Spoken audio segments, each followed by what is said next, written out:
Hello everyone, welcome back to my channel IGNOU student guider. मैं आज आपके साथ शेयर करने वाली हूँ जुलाई 2026 का जो पेपर आज था BEVAE 181 का, उसकी आंसर की आपके साथ शेयर करने वाली हूँ। और ये जो आंसर की है ये मैंने खुद वेरीफाई की है बुक में से, और ये चैट जीपीटी के आंसर्स नहीं है। ये 100% वेरीफाइड है। चलिए शुरू करते हैं। क्वेश्चन 1 है, which one of the following is an example of human made environment. जो इसका आंसर है वो है ऑप्शन 4 क्रॉप फील्ड्स। ये ह्यूमन मेड इन्वायरमेंट है। बाकी जो ऑप्शन है फॉरेस्ट, लेक्स, डिजर्ट्स, ये नेचुरल इन्वायरमेंट है। Now question 2, who coined the term possibilism. इसका जो आंसर है वो है option 2 Lucien Febvre. Now question 3, moving from continuously growing population to one that is stable is known as. Option 3 demographic transition, ये correct answer है।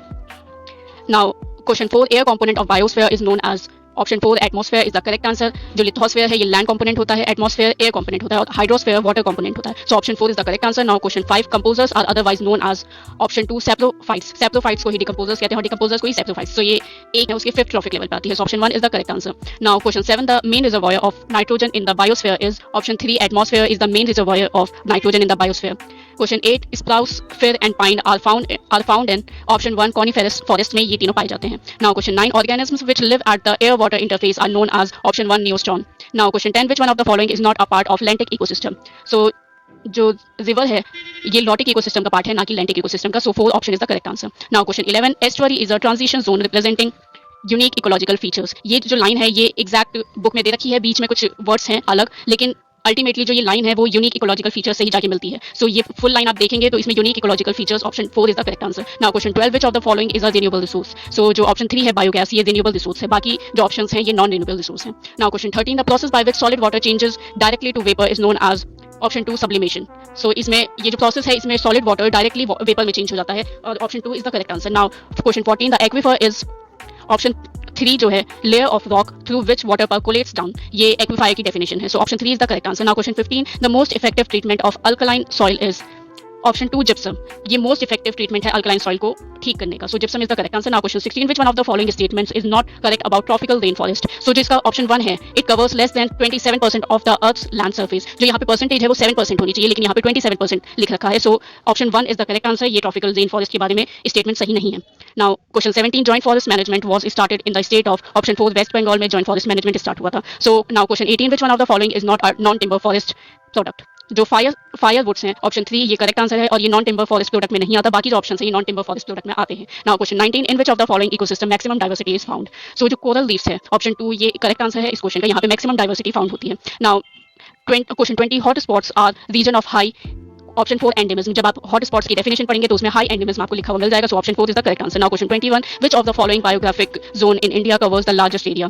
Option 1 the Deccan peninsula जो है वो इंडिया का सबसे लार्जेस्ट पार्ट कवर करता है। Now question 22, which of the following is not a non use value of biodiversity. Option 3 aesthetic value जो है ये नॉन यूज वैल्यू में नहीं आता, ये यूज वैल्यू है। बाकी जो ऑप्शन है ये नॉन यूज वैल्यू के एग्जांपल्स हैं। Now question 23, which of the following is a conventional source of energy. Option 2 जो है, ऑप्शन 2 एटॉमिक एनर्जी, ये कन्वेंशनल सोर्स ऑफ एनर्जी का एग्जांपल है। बाकी जो ऑप्शन है नॉन कन्वेंशनल एनर्जी सोर्स का एग्जांपल है। Now question 24, the largest coal producing country in the world is. Option 4 China is the correct answer. China जो है लार्जेस्ट कोल प्रोड्यूसिंग कंट्री है वर्ल्ड में, और इंडिया जो है वो 3rd नंबर पे आता है, यूनाइटेड स्टेट्स 2nd नंबर पे आता है। Now question 25, economic development leads to declining growth rates as per capita energy demand in which of the following sectors. जो ऑप्शन 2 है इंडस्ट्रियल, ये बुक में डायरेक्ट लाइन दे रखी है कि इंडस्ट्रियल सेक्टर्स के जो economic development leads to declining growth rates of per capita energy demand in industrial sectors.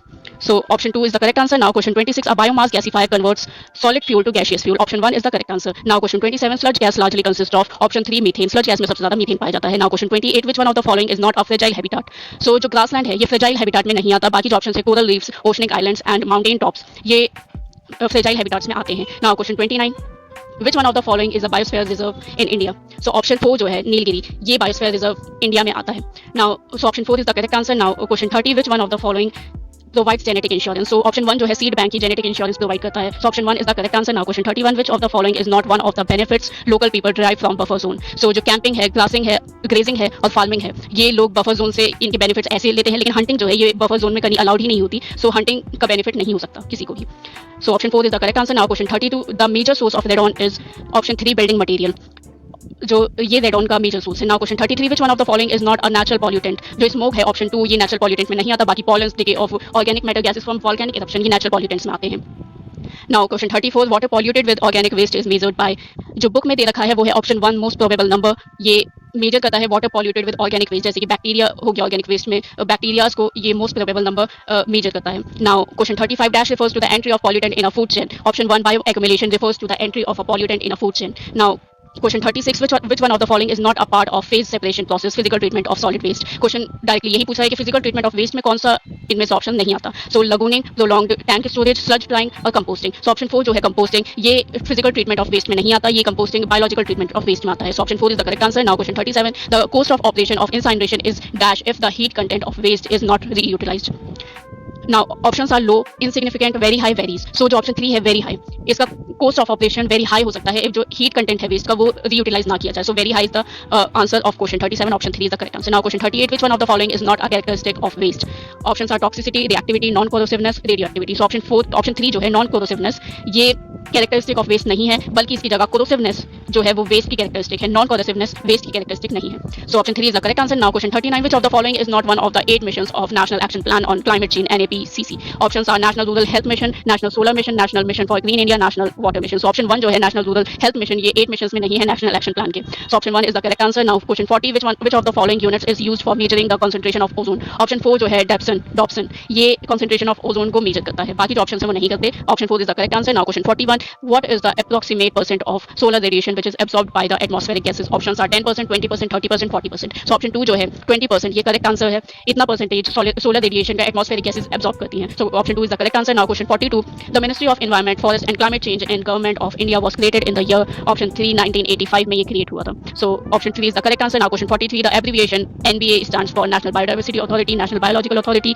National botanical authority, national birds authority. So option 1 जो है नेशनल बायोडाइवर्सिटी अथॉरिटी, ये NBA की full form है.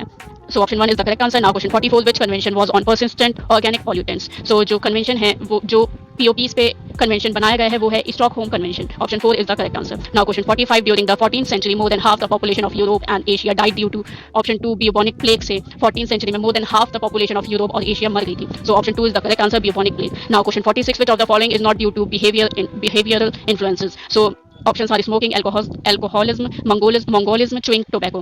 So option 3 जो है mongolism, ये genetic influence में आता है, ना कि बिहेवियरल इन्फ्लुएंस में. So option 3 is the correct answer. Now question 47, countries that account for 2/3 of the global death due to flooding are. Options are India and Bangladesh, India and Indonesia, India and China and Bangladesh. So option 1 जो है India and Bangladesh accounts for 2/3 of the global death due to flooding.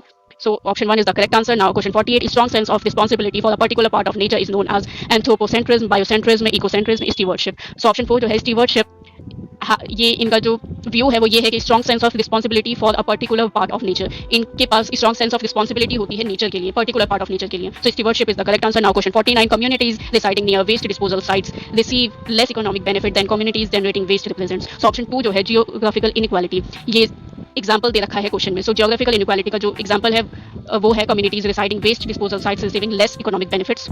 So option 2 is the correct answer. Now question 50, the main center of Anvis is located at Kolkata, Chennai, Delhi, Mumbai. So option 3 जो है दिल्ली, ये main centre है Anvis का, दिल्ली में इस एनविस का main centre located है. So option 3 is the correct answer. Now ये हमने क्वेश्चन पेपर सॉल्व कर लिया है और ये 100% वेरीफाइड आंसर्स हैं. ये आंसर्स गलत हो ही नहीं सकते क्योंकि मैंने बुक में से वर्ड टू वर्ड चेक करके वेरीफाई करके आपको दिए हैं. सो कमेंट जरूर कीजिएगा कि आपके कितना स्कोर आ रहा है और आज का पेपर आपका कैसा गया. So thank you, that's for today. Please like this video, subscribe to the channel and share to your friends ताकि वो भी अपना स्कोर चेक कर सकें और वेरीफाइड आंसर से अपना स्कोर पता कर सकें. So that's for today, thank you.